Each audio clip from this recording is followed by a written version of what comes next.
재미있는 고전 이야기. 속림사 5층 전탑 이야기. 울지 않는 맏아들. 속림사 마당에는 흙으로 구운 벽돌을 촘촘하게 쌓아 올린 5층 전탑이 있는데, 그 탑에는 특별한 이야기가 전해진답니다. 아버지가 돌아가시는 슬픈 일을 당하고도 슬퍼할 수 없었던 아들의 이야기를 들려드리겠습니다. 매서운 칼바람이 몰아치는 한겨울이었습니다. 소나무가 빽빽하게 들어찬 산속으로 만장을 휘날리며 상여가 들어갔습니다. 상여는 가마를 2개 합친 것보다 컸고 상여꾼도 10명이나 되었지요. 마을에서 제일 가는 부자 영감의 장례식 날이었습니다. 상여가 장지에 도착하자 일꾼들은 관을 내렸습니다. 죽은 부자 영감의 자식들은 일제히 울부짖었지요. 땅을 치며 우는 사람, 산이 떠나가라 곡을 하는 사람, 하염없이 흐르는 눈물을 배옷으로 훔치는 사람 등 자식들은 하나같이 울고 있었습니다. 그러나 그 많은 자식들 가운데 단 한 사람은 울지 않았지요. 눈물 한 방울조차 흘리지 않았습니다. 부모님이 돌아가시면 곡을 하고 구슬프게 눈물을 펑펑 쏟아야만 효자 소리를 듣는 법인데, 유독 담담한 모습으로 서 있는 사람이 있었습니다. 더구나 그 사람은 이 장례식의 큰아들로 맞상제 노릇을 하고 있는 사람이었습니다. 동네 사람들은 그 모습을 보고 수군거렸지요. 저 사람이 이 집 큰아들이 아닌가? 그렇구먼. 오늘 장래에 맞상제라는구먼. 거참 별일이네 그려. 아버님이 돌아가셨는데 슬퍼하지도 않고 눈물도 안 흘리고 말이야. 어찌 저리 가만히 있을 수 있는가? 에휴, 불효자가 따로 없구먼. 큰아들은 사람들이 빈정거리는 소리도 들은 채 만취했습니다. 그저 두 눈을 동그랗게 뜨고는 사방을 휘둘러 보고만 있었지요. 그 모습은 마치 누가 무엇을 훔쳐가지 않나 하고 감시하는 논졸이었습니다.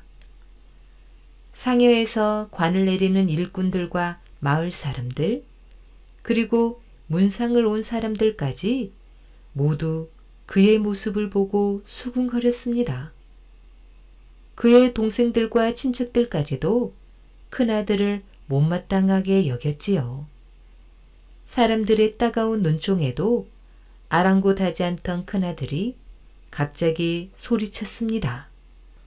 오늘같이 추운 날 이렇게 여기까지 참석해 주셔서 정말 감사드립니다. 그러나 오늘 저희 아버님 장례식에서는 모든 음식과 남은 물건들을 건드리지 마십시오. 막걸리 한 잔, 부침 한 쪽도 드릴 수 없습니다. 아니, 무슨 말이야? 사람들은 웅성거렸습니다. 대신 오늘 수고하신 일꾼 여러분께는 마을로 돌아가서 2곱의 품삯을 쳐드리겠습니다.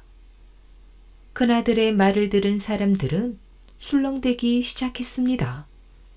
아니, 제사 음식은 이웃끼리 나누어 먹는 것이 당연하거늘 어찌 장례 음식을 나눠 먹지 못하겠다는 거야? 그러게 말일세. 여기까지 힘들게 상해를 함께 메고 온 이웃 사람들에게 막걸리 한 사발, 부침 한 쪽도 못 주겠다니 이것이 말이 되는 소리인가? 사람들은 난생 처음 듣는 소리라며 웅성거렸습니다. 사람이 죽어 초상이 난 집에서는 지나가던 나그네도 불러들여 부침이며 떡을 나누어 주고, 그러면 모르는 사람들도 발길을 멈추고 들어와 죽은 이의 명복을 빌어주는 것이 풍습이며 예의였습니다. 하물며 문상객들에게조차 부침 한 조각, 물 한 모금도 주지 않겠다는 큰아들의 말은 해서는 안 될 소리였지요. 그러니 남 말하기 좋아하는 사람들이 입방아를 찍는 것은 당연했습니다. 그러나 큰아들은 조금도 자기 주장을 굽히지 않았지요. 사람들이 이상하게 여겨 그 까닭을 물었습니다. 큰아들은 절대로 안 된다는 말만 되풀이했습니다.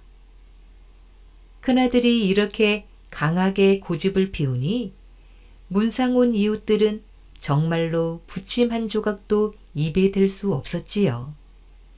물 한 모금도 마시지 못했습니다. 마을 사람들은 할 수 없이 배고픔도 참고 장례를 치르게 되었습니다. 큰아들은 눈물 한 방울 흘리지 않고 꿋꿋하게 서서 누가 음식에 손을 댈까봐 감시만 했지요. 큰아들이 외고집을 세우는 데는 이유가 있었습니다. 지난밤 일이었습니다. 갑작스레 아버지가 돌아가시고 큰아들은 꼬박 사흘 밤낮을 뜬 눈으로 세웠습니다. 그러다 밀려오는 졸음을 견디지 못하고 깜빡 졸았습니다. 잠깐 잠든 큰아들은 이상한 꿈을 꾸었지요. 꿈속에서 어떤 늙은 노인이 나타나 백발을 휘날리며 그의 곁으로 다가오더니 손가락으로 산을 가리키며 말했습니다. 너는 내 말을 꼭 기억해야 한다. 내가 쓰려고 하는 아버지의 맷자리는 길흉이 붙어있는 산이니라. 만약에 내가 내 말을 잘 따른다면 앞으로 내 집안은 대대로 복을 누리며 평안한 생활을 할 수 있지만 그렇지 못한다면 집안에 큰 화가 있을 것이야.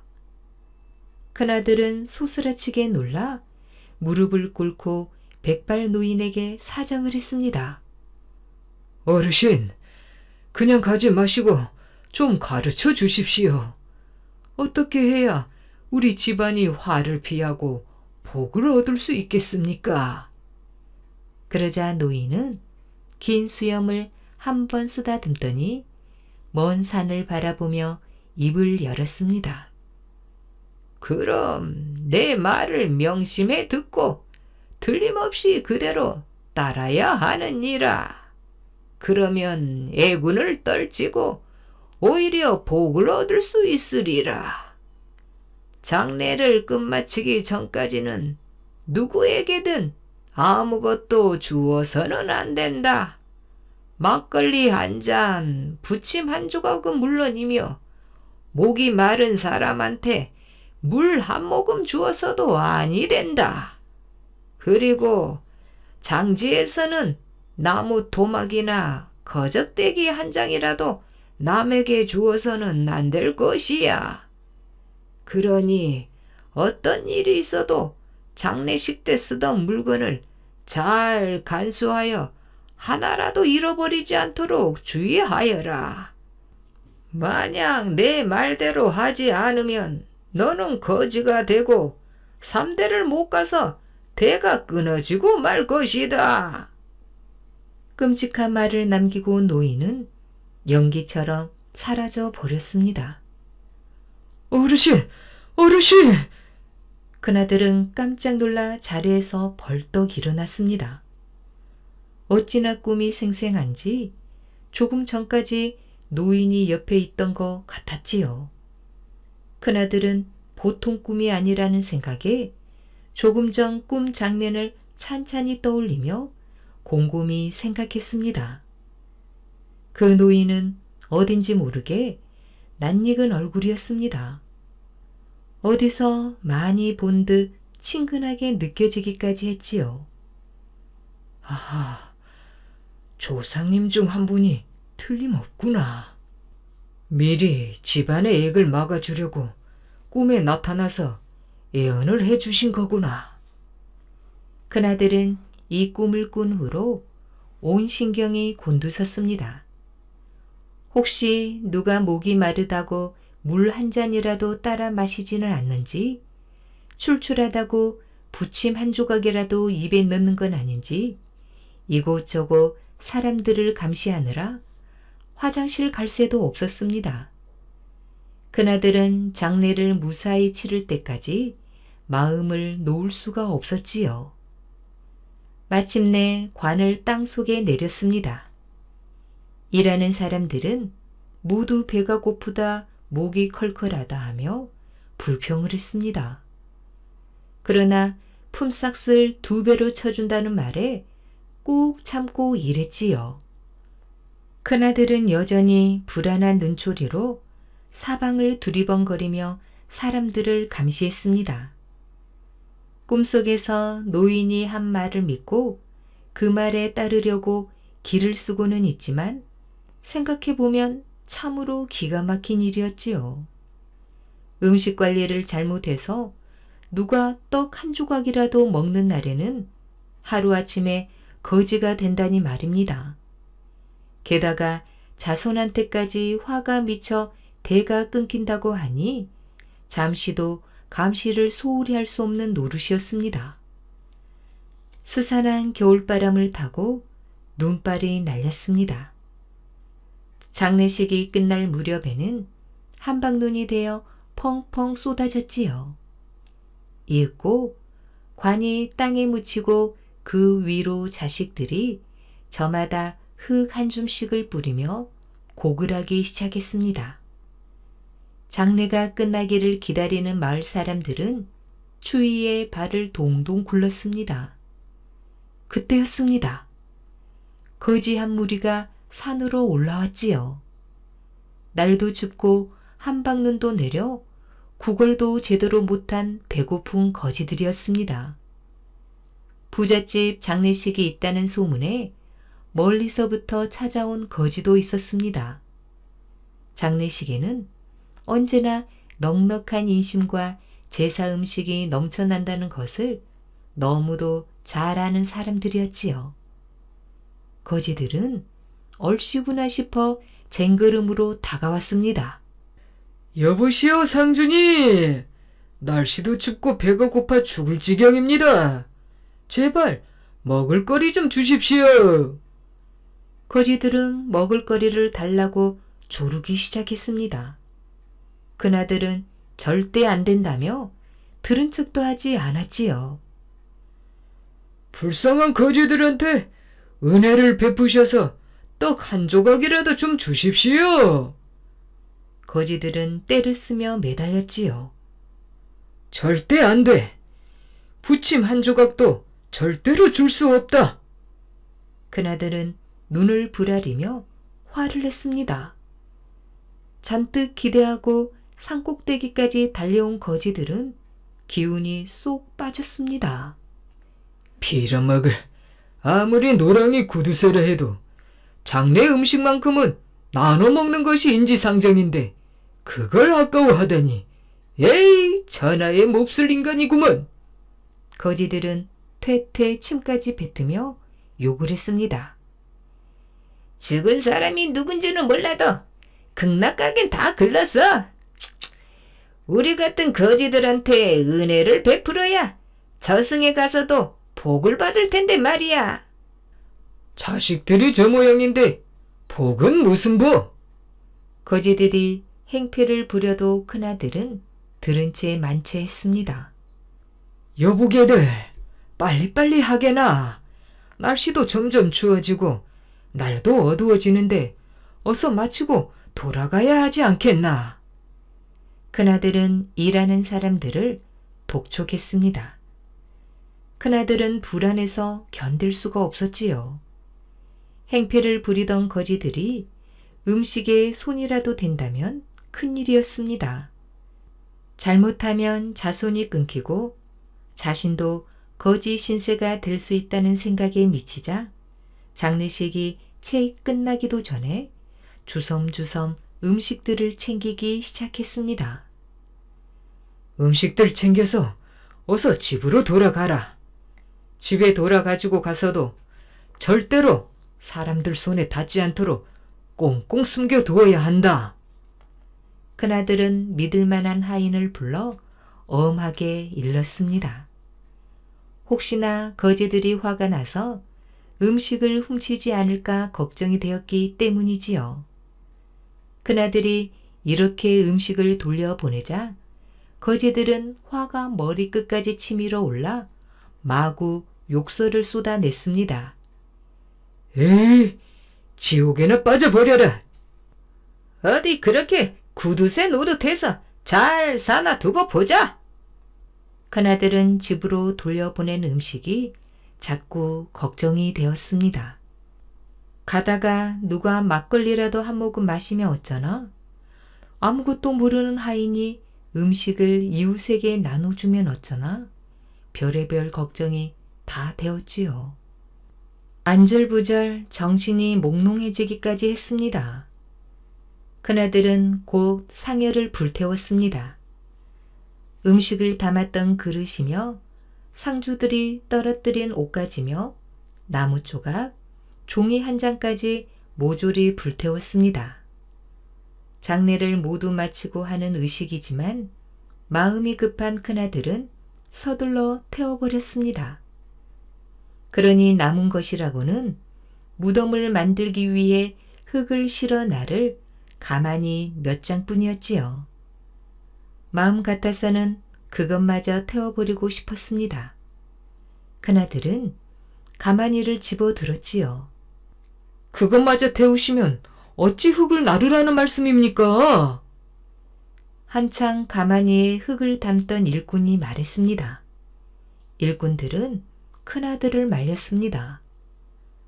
할 수 없군. 그럼 여보게들, 일이 끝나면 절대로 장례에 썼던 물건들을 다른 사람에게 주지 말게. 내가 돌아가면 품삯을 2곱, 아니 3곱째 줄 테니 말일세. 큰아들은 못 믿어온 마음에 거듭해서 다짐을 했습니다. 상주님, 걱정 마십시오. 하나도 빠뜨리지 않고 다 불살라 버릴 테니까요. 까짓거 이제까지 아무것도 못 먹고 일해왔는데 이제 와서 말씀대로 안 하겠습니까? 그럼 자네들만 믿고 내 먼저 가보겠네. 수고들 하게. 다짐에 다짐을 받은 마다들은 허겁지겁 먼저 산을 내려갔습니다. 음식을 가지고 간 일행을 쫓느라 숨이 턱에 닿도록 걷고 뛰기를 반복했지요. 마을에 들어서자 아니나 다를까 저만치 대문 앞에서 초상집에 음식을 얻으러 온 거지들과 실랑이가 벌어지고 있었습니다. 그러지 마시고 욕이나 좀 하게 해주세요. 배가 고파 죽을 지경입니다요. 거지들은 막무가내 떼를 쓰며 매달리고 마당까지 밀고 들어왔습니다. 안 된다니까. 어서 썩 물러가시오. 못들 하느냐. 어서 밖으로 쫓아내지 않고. 큰아들은 사람들을 시켜 거지들을 끌어냈습니다. 마지막 거지가 흘리고 간 집신까지 문 밖으로 던져버린 뒤 대문을 꼭꼭 걸어 잠갔지요. 휴, 이제야 안심이군. 이제 모든 것이 무사히 끝났다고 생각하니 한숨이 절로 나왔습니다. 마다들은 집안을 지켜냈다는 뿌듯함과 앞으로 집안에 깃들 복을 생각하니 얼굴에 옅은 미소가 떠올랐습니다.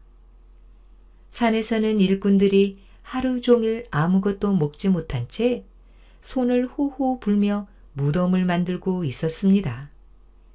배도 고프고 힘도 들었지만 품삯을 후하게 쳐준다는 말에 열심히 일했습니다. 시키는 대로 지푸라기 하나 남기지 않고 무덤을 정리한 뒤 쓰레기를 한 곳에 쌓아 놓았지요. 그리고 불을 지폈습니다. 그때였습니다. 어디서 나타났는지 거지 아이가 모닥불 옆으로 다가왔지요. 아이는 위도 걸치지 못하고 다 찢어져가는 삼배 쪼가리에 바지 하나만 달랑 입었습니다. 몸은 어찌나 말랐는지 뼈가 앙상하게 드러났습니다. 한겨울 추위에 벌벌 떨며 다가오는 모습이 불쌍하기 그지 없었지요. 야, 이 녀석아, 저리 비켜라.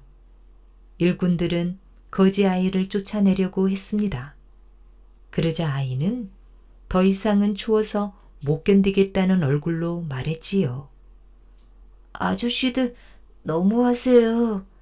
옷이 없어서 추위에 이렇게 떠는 거지에게 옷은 못 줄 망정 불도 못 쥐게 하시기에요. 거지 아이는 울먹였지요.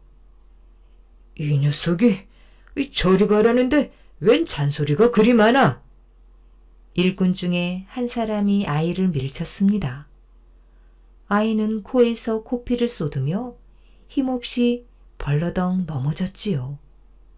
그 모습을 보자 다른 일꾼들은 아이가 불쌍하고 가여웠습니다.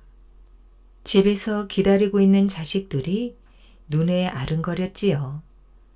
다른 일꾼이 나서서 거지 아이를 일으켜 세우고 코피도 닦아 주었습니다. 그리고 좋게 타일러 산에서 내려보내려고 했지요. 거지 아이는 곧 추워 죽을 듯한 표정으로 몸을 벌벌 떠며 매달렸습니다. 아저씨, 저는 옷이 없어서 아무래도 오늘 밤에 얼어 죽을 것 같아요. 이렇게 눈이 쏟아지는 밤에 어디 갈 데도 없어요. 제발 모두 불태우지 마시고 그 가마니 한 장만 주세요. 그러면 가만히라도 덮고 오늘 밤은 넘길 수 있을 거예요. 일꾼은 거지 아이가 가엾고 불쌍했지요. 여보기들, 이 녀석을 어떻게 하지? 거지 아이에게 팔을 잡힌 일꾼은 다른 일꾼들을 돌아보며 물었습니다. 그 말을 들은 아이는 더 크게 울먹였습니다.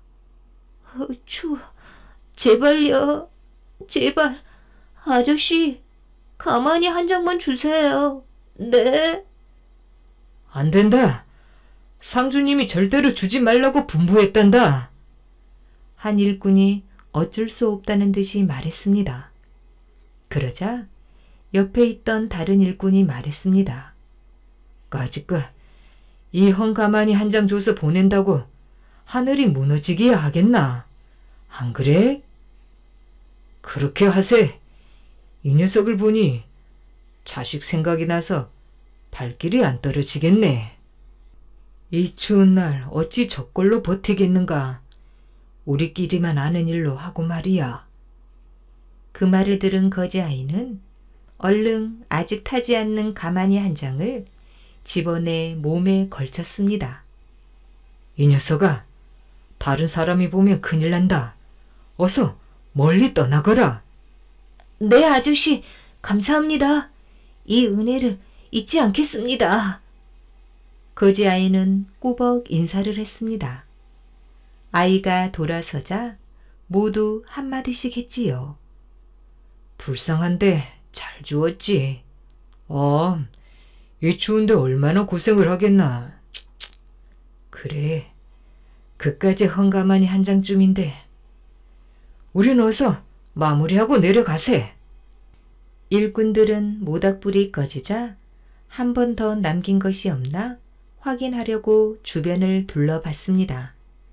그리고 연장을 챙겨 산에서 내려오려고 했지요. 그때였습니다. 갑자기 펑 소리가 나더니 조금 전 거지 아이가 넘어졌던 곳에서 연기가 피어올랐습니다. 하얀 연기가 서서히 사라지면서 어디에서 나타났는지 웅장한 절과 우뚝 솟은 탑이 보였지요. 더 놀라운 것은 거지 아이에게 준 헝 가마니가 탑 꼭대기에 걸려있는 것이었습니다. 일꾼들은 너무 놀라서 입을 떡 벌린 채 할 말을 잃었습니다. 혹시 거지아이에게 준 가마니 때문에 이런 괴이한 일이 생겼나 싶어 마을로 도망치듯 내려왔지요. 그날 이후로 부잣집은 점점 망해가기 시작했습니다. 그나들의 아들들은 끼니도 잊지 못할 정도로 가난해졌습니다. 끝내 더 이상 자식도 못 낳고 대가 끊기게 되었지요. 그러나 거지아이에게 헌 가마니 한 장을 나누어 준 일꾼들은 점점 생활이 나아졌습니다. 늙어서는 남부럽지 않을 만큼 재산도 모으게 되었지요. 아들, 딸도 많이 낳고 가족 모두가 건강히 오래오래 잘 살았다고 합니다. 장사 모세 전설. 황해도 신천읍에서 서쪽으로 10리쯤 나가면 반정이라는 수백 호나 되는 거촌이 있습니다. 뒤로는 작은 산을 등지고 앞으로는 큰 벌을 안고 있는 것이 첫눈에 부촌으로 보입니다. 이 들판 가운데 장사못이라는 큰 웅덩이가 있으니 여기에는 다음과 같은 슬픈 전설이 전해오고 있습니다. 오랜 옛날 이 반정촌에는 세력 좋고 돈 많은 한 양반이 살고 있었는데 슬하에 아들 하나, 딸 하나 남매를 두고 있으니 부러울 것이 없었습니다. 더욱이 외동딸은 나이가 들면서 단아한 자태에 애의 범절까지 익히게 되자 나무랄 데 없는 현모 양척감이었지요. 처녀의 부모는 하루빨리 배필을 짝지어주고 싶어 각처로 혼처를 구했으나 적당한 사윗감이 없었습니다. 사윗감이 없다기보다는 사위의 인품과 가문을 함께 고르다 보니 입에 맞는 떡이 없었던 것이지요. 어느 따뜻한 봄날 저녁, 관연한 처녀는 춘정을 못 이겨 읽던 책을 덮어두고 뜰로 나왔습니다.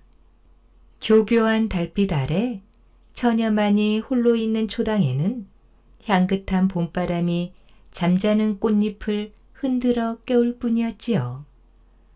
꽃내음을 만끽하며 충흥에 도취되어 뜰을 거닐고 있던 등 뒤에서 인기척이 들렸습니다. 순간적으로 몸을 돌린 처녀의 시야에는 나무 그림자에 가려있는 사람의 모습이 들어왔지요. 에구머니, 거긴 누구야? 키가 훤칠한 남자임이 확인되자 처녀는 더욱 놀랬습니다. 사방이 담으로 둘러쳐 있고 일각 대문 하나만이 안채로 통하는 이 초당에 누가 들어왔단 말인가. 더구나 대낮에는 남정네의 출입이 금지되어 있는 이 금남의 구역에 한밤중에 외간 남자가 들어오다니. 처녀는 공포에 질려 뒷걸음질을 치며 간신히 입을 열었습니다. 거기 누구요? 이때 나무 그림자 아래 숨어있던 남자가 달빛 아래 모습을 나타내며 성큼성큼 다가왔습니다. 작은아씨, 너무 놀라지 마십시오. 저 용길입니다. 뭐? 용길이? 처녀는 용길이라는 말에 자세히 살펴보니 틀림없는 용길이었습니다. 극도의 공포감은 다소 풀렸으나 경계심은 늦추지 않았지요. 용길이는 자기 집 종의 아들이었습니다.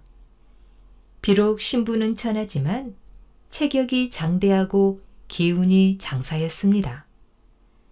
하루는 주인집 사나운 말이 고삐를 끊고 달아난 일이 있었는데 다른 사람들은 감히 접근도 못했으나 용길이가 달려가 말 뒷다리를 잡아 쓰러뜨리고는 끝내 안장도 없는 맨장등을 타고 돌아온 일도 있었지요.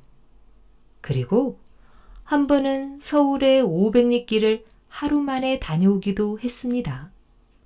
또 용기리의 양쪽 겨드랑이에는 비늘과 같은 날개가 달려있다는 소문도 들렸지요.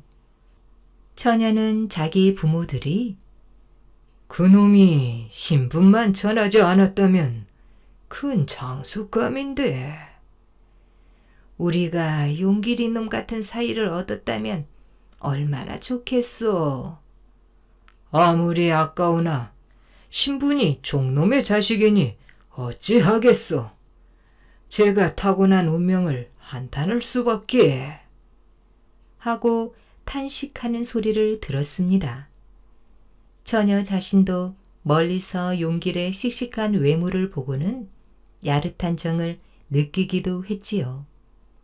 그러나 아무리 용길이라 하더라도 한밤중에 자기 혼자만 있는 초당에 이렇게 뛰어들다니 무엄하기 이를 데 없었습니다. 이게 무슨 무례한 짓이냐? 작은아씨, 용서해 주시오.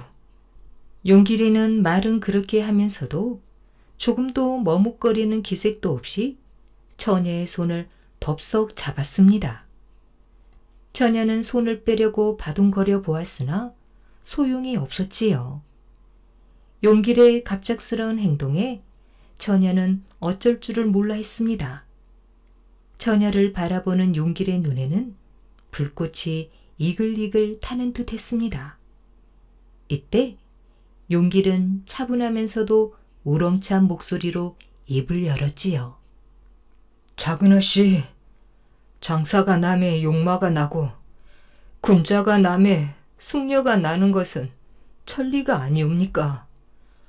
작은아씨께서는 천하 신분인 제가 이렇게 무엄한 짓을 한다고 망측스럽게 여기시겠지요. 왕후 장상이 어찌 씨가 따로 있느냐는 예글을 아씨께서도 읽으셨겠지요. 저라고 후일 현달하지 말라는 법이 어디에 있겠습니까? 용길에 떨리는 목소리는 차분하면서도 우렁찼습니다. 이때까지 잡힌 손을 빼려고 바둥거리던 어깨에 힘이 쭉 빠지는 기분이었습니다. 조금 전에 무례하다고 생각했던 감정도 눈 녹듯이 쓰러져 버렸습니다. 처녀는 어딘지 모르게 용길에게 위압당한 느낌이었지요. 두 손을 잡고 있는 젊은 남녀 사이에는 한동안 침묵이 흘렀습니다. 그러나 두 사람의 심정은 고동을 치고 용길의 혈기가 처녀의 온몸을 휩싸는 기분이었지요. 한참 후에 용길은 떨리는 목소리로 나직이 불렀습니다. 작은아씨, 누구에게 들키면 어쩌자고 이러시오. 어서 그만 돌아가시오. 다음 날 조용한 때가 있지 않겠소. 한동안 말이 없던 처녀는 잡힌 손을 풀고 종종 걸음으로 초당으로 들어가는 것이었습니다. 용길은 달아나는 처녀를 그대로 보며 붙잡으려 하지도 않았지요. 달빛 아래 얼핏 본 용길의 얼굴에는 회심의 미소가 스쳐갔습니다. 다음 날 밤 용길은 다시 초당에 나타났습니다. 처녀는 두말 없이 그를 맞아들였지요. 그로부터 넓은 후원에 외따로 떨어져 있는 처녀의 초당에는 신분을 초월한 청춘 남녀의 정열적인 사랑의 속삭임이 날마다 계속되었습니다. 그들은 이제 뗄래야 뗄 수 없는 사이 백년 가약을 굳게 맹세하기에 이르렀지요. 그러나 이것은 둘 사이의 약속이었을 뿐 주인마님 뇌에가 알면 병개가 나타났다고 날벼락이 내릴 판이었습니다. 아무리 인적이 드문 초당에서 한밤중에 일어나는 일이지만 속담에 꼬리가 길면 밟힌다는 격으로 언제까지나 비밀에 쌓여 있을 수는 없는 일이었지요. 연못에서는 개구리 소리가 시끄럽게 우려대는 한여름밤, 이날 밤 용길은 초당에 들어와 주인집 처녀와의 정념을 불태우고 있었습니다. 이런 일이 벌어지고 있으리라고는 상상도 하지 못하는 처녀의 어머니는 무더위 늦더위에 잠을 이루지 못하고 뒤척이다가 딸의 방에 가서 놀다 오리라 마음먹고 후원을 돌아 초당에 이르렀습니다. 문 앞에 이르러 얘야, 벌써 자느냐? 하고 마루에 올라 방문을 여는 순간 한 장안이 옆문으로 뛰어나가는 것이었습니다. 이렇게 되자 놀란 것은 처녀의 어머니였지요. 아니, 저놈!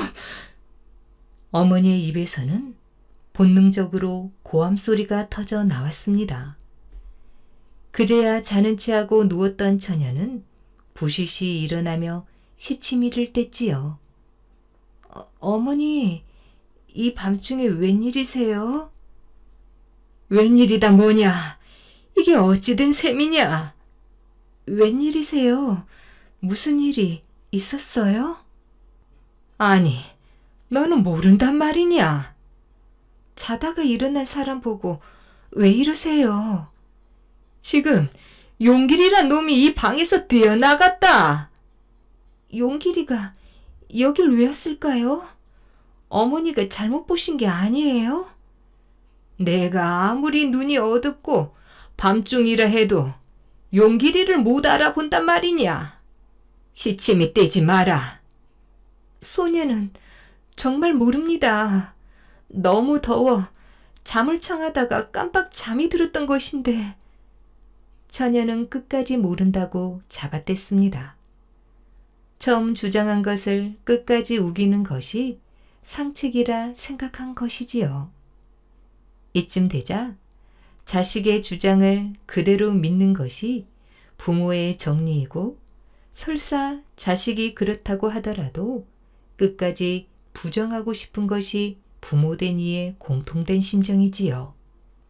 그러므로 처녀의 어머니는 용길이란 놈이 자기 딸이 문을 열고 놓고 자는 사이에 불측한 마음을 품고 뛰어 들어온 것이 분명하다고 생각했습니다. 그래서 딸에게 문을 여니까 어떤 놈이 후다닥 뛰어나가는데 그 놈이 분명히 용길이었다고 도리어 설명을 하였지요. 처녀의 어머니는 너무나도 분하여 잠시도 참을 수가 없었습니다. 곧바로 내실로 달려들어가 남편을 흔들어 깨우고 아들을 불러 올렸지요. 남편과 아들이 이 말을 듣고 모두 펄쩍 뛰었습니다.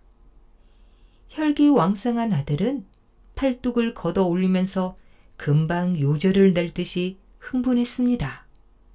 그놈을 당장 다살해야지. 그대로 두었다가는 큰일 나겠습니다. 용길이는 보통 놈이 아니다.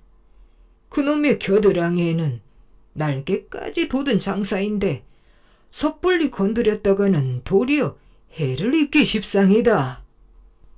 용길이의 용맹을 누구보다 잘 아는 주인은 아들을 만류하면서 머리를 맞대고 방도를 강구하여 장사는 겨드랑이의 날개만 떼어내면 힘을 못 쓴다는 말에 따라 그 날개를 떼어버려야겠다고 의견을 모았습니다. 용길이가 자는 틈을 타서 그것을 떼어버리자고 하였지요. 그런데 용길에게는 한 가지 특징이 있었습니다.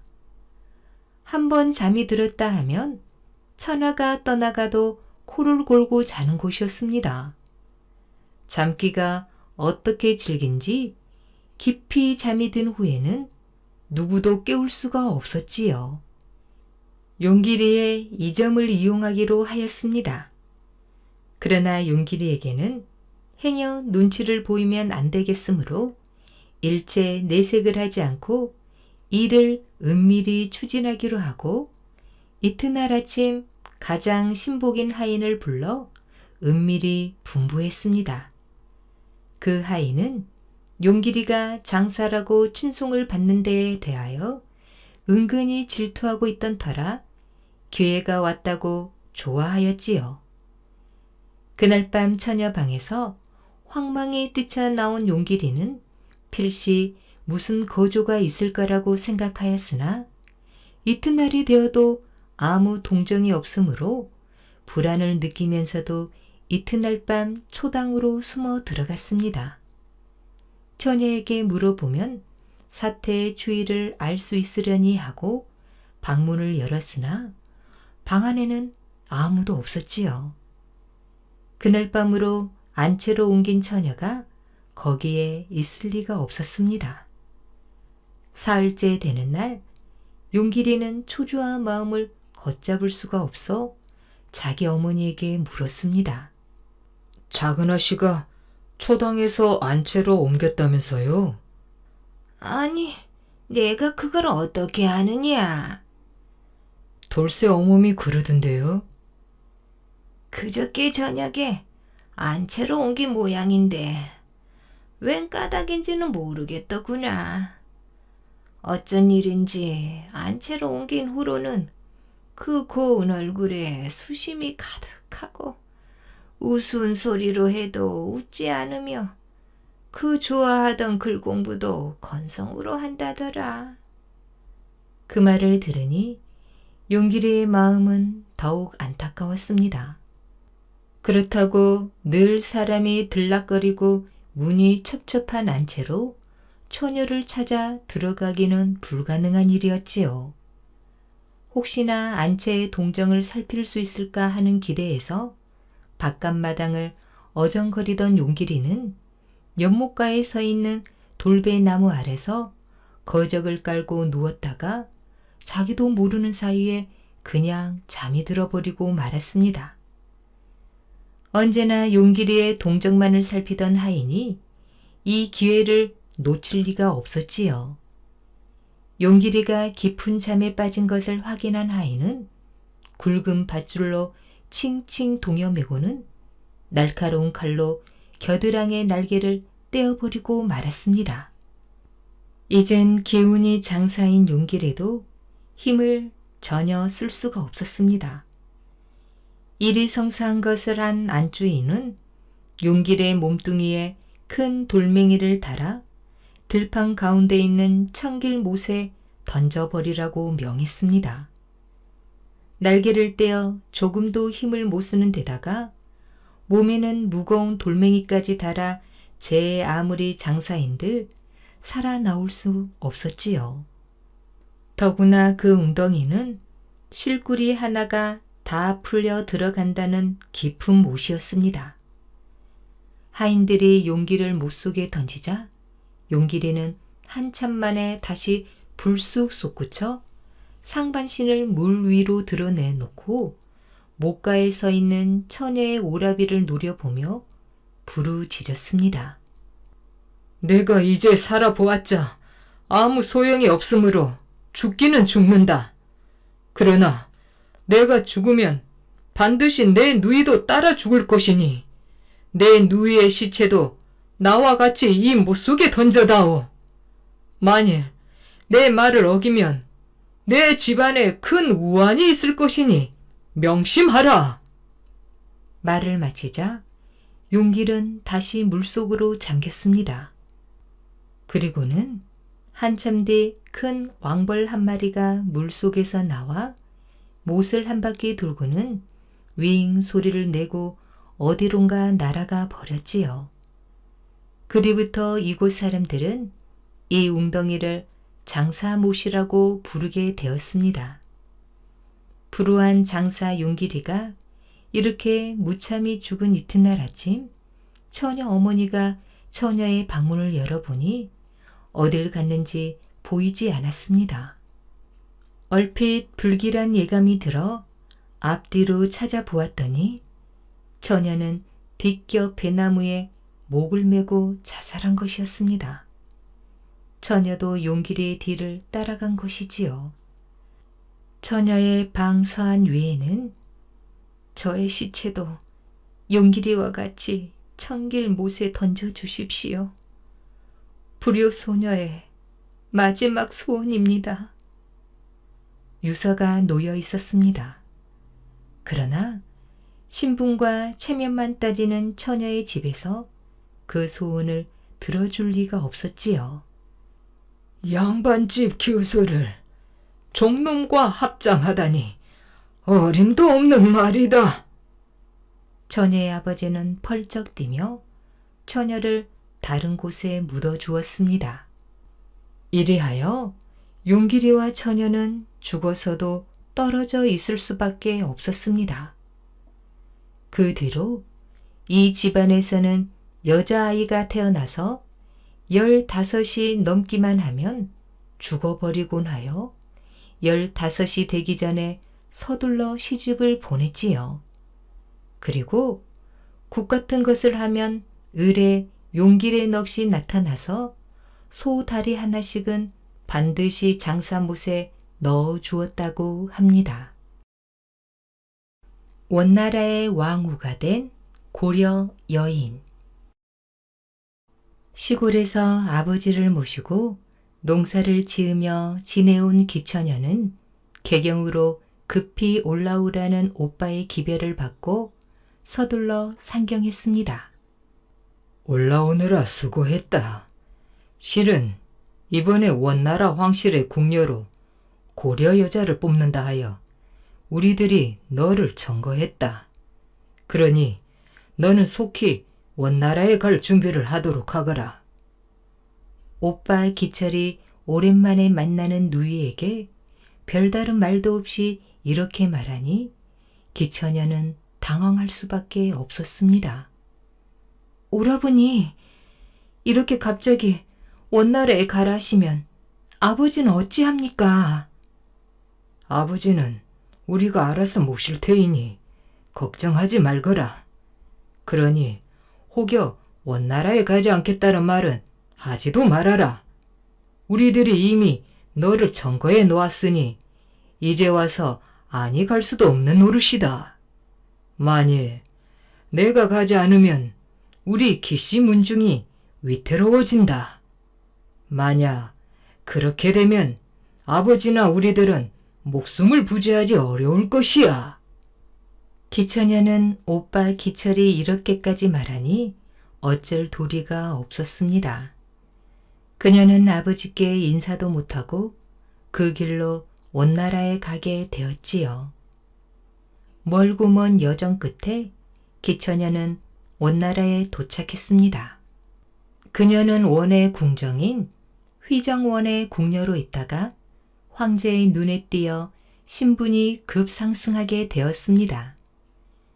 황제는 기처녀의 아름다움에 흠뻑 빠져 그녀를 총애하여 귀비의 자리에 앉혔지요. 이렇게 고국에서도 누려보지 못한 호강을 하며 살게 되었지만 기처녀의 가슴 한구석엔 언제나 고향 생각이 떠날 날이 없었습니다. 비록 원나라에 와서 황제의 총애를 받으며 풍족한 생활을 하고는 있지만 기처녀에게 이곳은 여전히 타향이었던 것이지요. 더욱이 황제의 총애가 깊어지면 깊어질수록 왕후의 질시도 깊어져 갔으니 기처녀는 한시도 마음 편할 날이 없었습니다.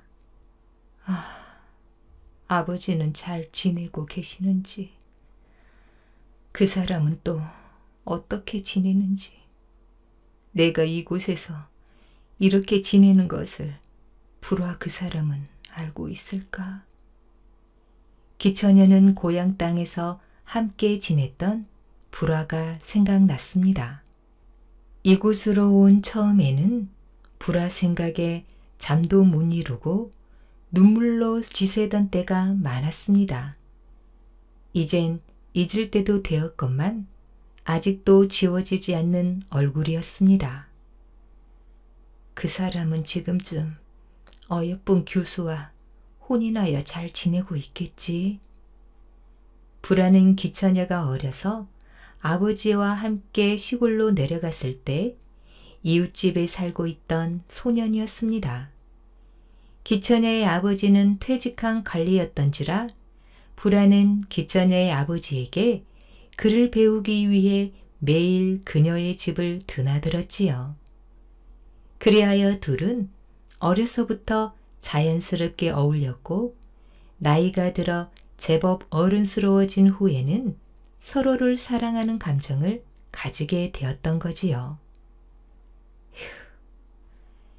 이제 그를 생각하면 무엇하리. 이제 두 번 다시 볼 수 없는 사람인 것을. 기천여는 그때 한 번이라도 그에게 자신의 마음을 고백했더라면 어떻게 되었을까 하고 뒤늦게 후회했습니다. 만일 그리했다면 혹 지금쯤 그와 정혼하여 아이를 옆에 두고 다정하게 담소를 나누고 있을지도 모를 일이었지요. 이러한 후회와 옛날 생각으로 기천여는 하루하루가 적막하기만 했습니다. 주위 사람들 또한 자신을 고려 여자라 적대시했기 때문에 궁궐 생활은 갈수록 힘들었지요. 기천여는 답답한 마음을 달래려 홍성궁 건너편 뜰을 거닐었습니다. 그나마 그곳이 이 궁궐에서 유일하게 자신의 마음을 편안하게 해주는 곳이었습니다. 저쪽이 고려의 하늘일 테인데. 기천여의 눈길은 푸른 동쪽 하늘을 바라보다 화원을 손질하고 있는 궁노들에게 옮겨졌습니다. 순간 기천여의 눈이 휘둥그레졌지요. 궁노들을 주의하고 있는 한 관리인의 모습이 불화의 모습과 너무도 흡사했기 때문이었습니다. 내가 불화 생각을 너무 많이 했나 보구나. 이젠 사람을 잘못 보기까지 하다니. 기천여가 자신을 책망하고 있을 때 관리의 시선이 기천여에게로 향했습니다. 다음 순간 기천여는 정신이 아뜩해지는 것을 느꼈습니다. 분명 그 관리는 불화가 틀림없었던 것입니다. 이것이 꿈인가 생신가? 어떻게 그가 이곳에 있단 말인가? 불화가 천천히 기천여에게로 걸어오더니 공손하게 인사했지요. 전중관 불아, 마마께 문안드리옵니다. 기천여는 벅차오르는 가슴을 주체할 수가 없었으나 주변 사람들의 이목 때문에 함부로 감정을 표출할 수 없었습니다. 전중감? 그래, 당신은 고려에서 지내는 것으로 알고 있었는데 이곳에 온 지는 얼마나 되었소? 예, 마마. 한 3, 4년 되었사옵니다. 불화는 기천여에게 또박또박 존대어를 썼습니다. 네, 오랜만에 고려국 사람을 보니 반갑구려. 그간의 고려 소식도 알고 싶으니 언제 시간을 내어 내게 들려주시오. 예, 마마. 불화는 기천여에게 연신 허리를 굽히며 대답하고는 물러갔습니다. 가슴이 벅차기는 불화도 마찬가지였지요. 그가 이곳으로 온 것은 오로지 기천여를 만나기 위해서였습니다. 3, 4년 만에 만난 기천여는 여전히 예전의 아름다움을 간직하고 있었습니다. 더욱이 화려한 의상과 보석들은 그녀를 더욱 돋보이게 하였지요. 오래전 기천여가 원나라 궁녀로 청거되어 갔다는 소식을 들은 불화는 그대로 가만히 있을 수가 없었습니다. 어떻게든 그녀를 고향으로 데려오고 싶었지요. 그래서 무작정 원나라에 들어온 것입니다. 아무 연고도 없었기 때문에 처음 1, 2년은 고생이 이만저만이 아니었지요. 하지만 2, 3년 세월이 지나자 원의 관리를 지내는 고려인들을 알게 되었고 그들에게 부탁하여 홍성궁 전중감의 자리를 얻을 수 있게 되었습니다. 이곳에서 기천여가 귀비가 되었다는 소식을 접했을 때 불화는 절망감에 휩싸였으나 이젠 그런 감정 같은 것은 없어진 지 오래되었습니다. 오히려 황제의 총애를 받고 있는 기천여가 다른 사람들의 질시를 받을까봐 걱정이었습니다. 온나라 항실에서 기처녀를 지켜줄 사람은 자신뿐이라고 생각한 불안은 수단과 방법을 가리지 않고 기처녀가 있는 홍성궁에 들어왔던 것입니다. 불안은 그렇게 보고 싶던 기처녀를 만나 어린 시절 고향에서 함께 했던 추억들이 생각나 그때의 감정들이 가슴에 새록새록 피어났습니다. 그녀도 이런 마음일까? 안타까웠던 지난날의 감정을 이제라도 확인해 볼 수 있을까? 불안은 씁쓸한 미소를 지었지요. 내가 지금 무슨 생각을 하고 있는 것인가? 이미 모든 걸 포기하기로 한 것을. 여기가 어디라고? 이제 와서 우리들의 사랑을 확인한다 하여 좋을 것이 무엇인가? 괜한 감정만 내세워봤자 그녀만 위험에 빠지게 돼. 불안은 이런저런 생각으로 마음을 다잡지 못하고 뜬 눈으로 밤을 지새웠습니다. 다음 날 불안은 당장이라도 홍성궁에 들어가 그녀를 만나보고 싶었으나 기회를 잡지 못해 전전긍긍하며 다시 이틀을 보냈습니다. 사흘째 되는 날 불안은 겨우 국노도를 이끌고 홍성궁에 들어갈 기회를 잡았습니다. 그는 고려의 소식을 전한다는 핑계로 기처녀를 만날 수 있었지요.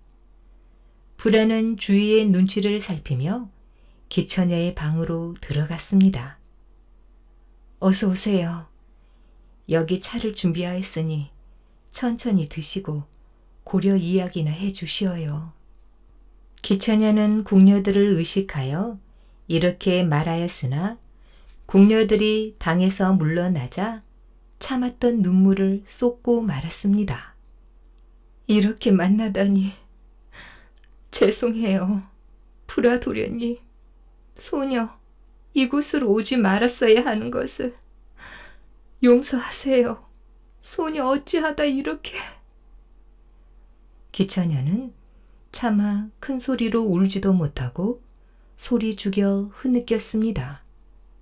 마마, 이것이 어찌 마마께서 용서를 빌 일이옵니까? 그저 나라의 힘이 미약한 탓이지요. 그만 고정하십시오. 불안은 기처녀의 우는 모습에 마음이 안타까웠습니다.